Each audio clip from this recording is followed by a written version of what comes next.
these Khalistani forces have been given a lot of space.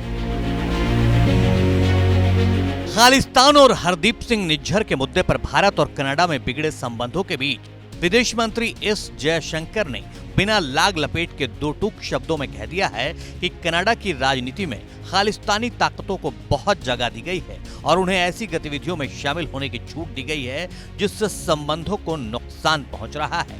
ये न भारत के हित में है और न कनाडा के हित में है। In Canadian politics, these Khalistani forces have been given a lot of space and have been allowed to indulge in activities which I think are damaging to the relationship, clearly not in India's interest, but I would argue not in Canada's interest either. विदेश मंत्री S Jaishankar ने न सिर्फ Canada बल्कि पाकिस्तान और चीन को भी सख्त लहजे में संदेश दिया है।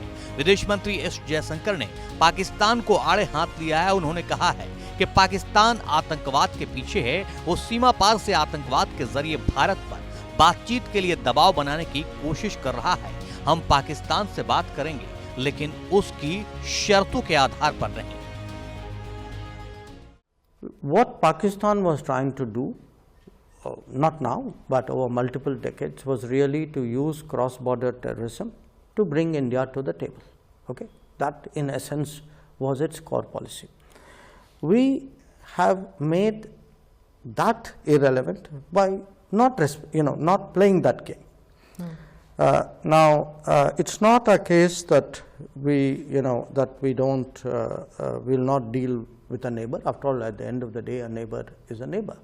But it is that we will not deal, on the basis of terms that they set where the practice of terrorism is deemed as legitimate and effective in order to bring it to the table.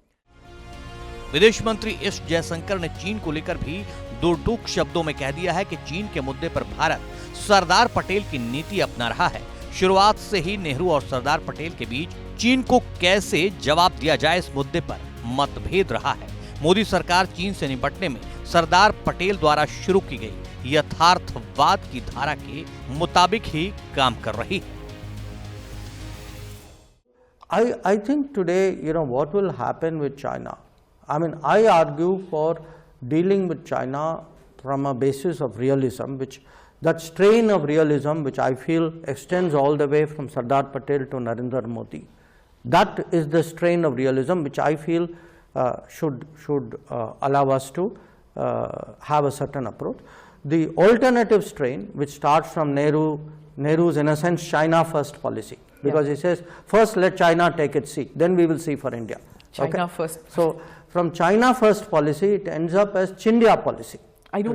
Bharat की बात रोहित सिंह सावल के साथ सिर्फ ABP news पर।